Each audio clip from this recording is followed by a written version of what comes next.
Ahmedabad air India దుర్ఘటన జరిగిన నెల రోజులకు air craft accident investigation bureau ప్రాథమిక నివేదికను సమర్పించింది.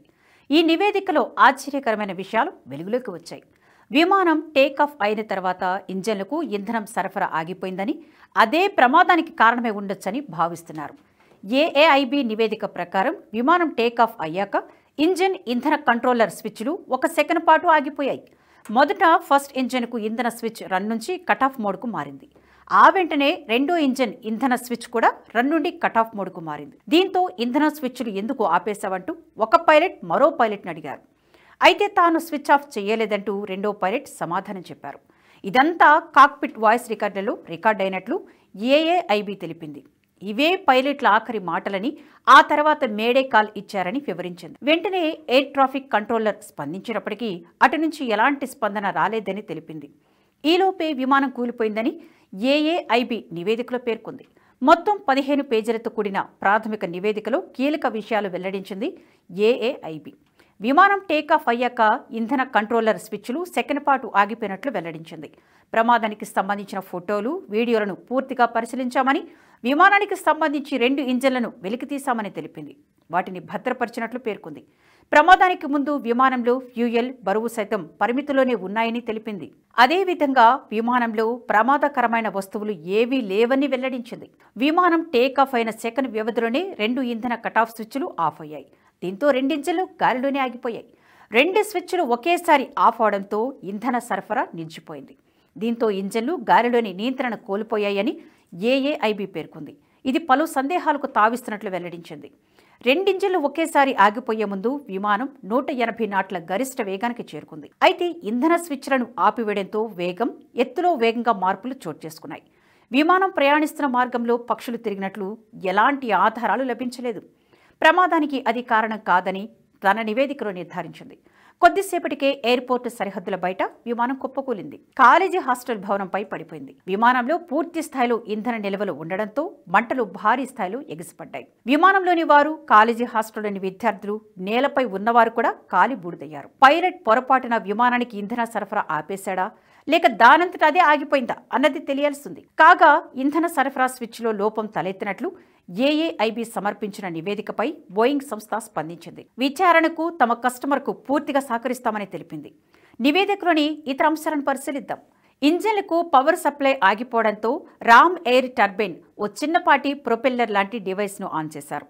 ఆటోమేటిక్గా ఆ డివైస్ హైడ్రాలిక్ పవర్ను సరఫరా చేస్తుంది. ఏఏఐబి సేకరించిన సీసీటీవీ ఫుటేజ్ ఆధారంగా ర్యాట్ వినియోగించినట్లు తెలుస్తోంది. ఇంజన్లను రీస్టార్ట్ చేసేందుకు పైలట్లు ప్రయత్నించారు. N1 లేదా ఇంజిన్ 1 పాక్షికంగా రికవరీ అయింది. కానీ కూలడానికి ముందు ఇంజిన్ 2 మాత్రం రికవరీ కాలేకపోయినట్లు రిపోర్టులో తేలింది. కేవలం 32 సెకన్లు మాత్రం విమానం గాలిలో ఎగిరింది. రన్వేకు 0.9 నాటికల్ మైళ్ల దూరంలో విమానం కూలి ఓ హాస్టల్పై పడింది. థ్రస్ట్ లివర్స్ ఐడియల్గా ఉన్నట్లు గుర్తించారు. కానీ టేకాఫ్ సమయంలో థ్రస్ట్ ఆన్లో ఉన్నట్లు బ్లాక్ బాక్స్ ద్వారా తెలుస్తోందన్నారు ఏఏఐబి అధికారులు. టేకాఫ్ సమయంలో ఫ్లాప్ సెట్టింగ్ 5 డిగ్రీలు, రియర్ సాధారణంగా ఉన్నట్లు తేల్చారు. పక్షి ఢీకొట్టడం కానీ వాతావరణ సంబంధిత సమస్యలు లేవు. ఆకాశం కూడా క్లియర్గా ఉంది. విజిబిలిటీ బాగుంది. గాలి స్వల్పంగా వీస్తుంది.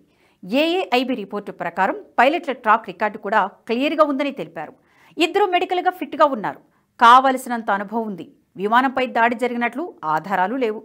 ఫ్యూయల్ స్విచ్లో లోపాలు ఉన్నట్లు FAA అడ్వైజరీ ద్వారా తెలుస్తోంది. ఎయిర్ ఇండియా రెగ్యులర్ ఇన్స్పెక్షన్లు చేయలేదు. విమానం బరువు, బ్యాలెన్స్ పరిమితులకు తగినట్లే ఉంది. ప్రమాదకరమైన వస్తువులు కూడా దాంట్లో లేవని నివేదికలో పేర్కొన్నారు. ఏఏఐబి రిపోర్టుపై కేంద్ర పౌర విమానయాన శాఖ మంత్రి రామ్మోహన్ నాయుడు స్పందించారు. అహ్మదాబాద్ విమాన ప్రమాదంపై తక్షణమే ఒక నిర్ణయానికి రావద్దని, తుది నివేదిక వచ్చే వరకు వేచి చూడాలని అన్నారు. ప్రపంచంలోనే అత్యంత ప్రతిభ కలిగిన పైలట్లు, సిబ్బంది మనకు ఉన్నారని, వారు విమానయాన రంగానికి వెన్నెముక వంటి వారని మంత్రి పేర్కొన్నారు. వారే విమానయాన రంగానికి ప్రధాన వనరులని, వారి సంక్షేమం, శ్రేయస్సు కోసం తమ ప్రభుత్వం కృషి చేస్తుందని తెలిపారు. ఎటువంటి నిర్ధారణకు రాకుండా తుది నివేదిక కోసం వేచి చూద్దామని ఆయన విజ్ఞప్తి చేశారు. ఈ కేసులో అనేక సాంకేతిక అంశాలు ఇమిడి ఉన్నాయని అన్నారు. అందుకే నివేదికపై ఇప్పుడే మాట్లాడడం తొందరపాటవుతుందని అభిప్రాయపడ్డారు. జూన్ 12న అహ్మదాబాద్ విమానాశ్రయం నుంచి లండన్కు టేకాఫ్ అయిన ఎయిర్ ఇండియా విమానం కొన్ని సెకండ్లకే సమీపంలోని బీజే వైద్య కళాశాల వసతి గృహంపై కుప్పకూలింది. ఈ ప్రమాదంలో మొత్తం 275 మంది చనిపోయారు.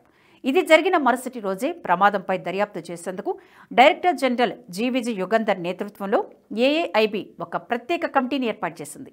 Aviation medicine, air traffic control నిపుణులు, నేషనల్ ట్రాన్స్పోర్టేషన్ సేఫ్టీ బోర్డు నిపుణులు సభ్యులుగా ఉన్నారు.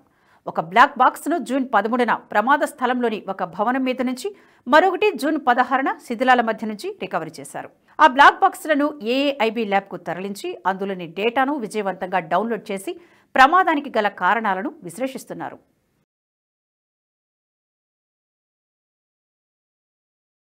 ఈ వీడియో మీకు నచ్చినట్టయితే లైక్ చేయండి, 10 మందికి షేర్ చేయండి. అలాగే కామెంట్ల రూపంలో మీ అభిప్రాయాలను మాతో పంచుకోండి. Nationalist hub group of channels ను సబ్స్క్రైబ్ చేసుకుని తెలుగునాట జాతీయవాద జర్నలిజాన్ని ప్రోత్సహించండి. ఈ వీడియో కింద ఉన్న బెల్ ఐకాన్ పై క్లిక్ చేయడం మర్చిపోవద్దు.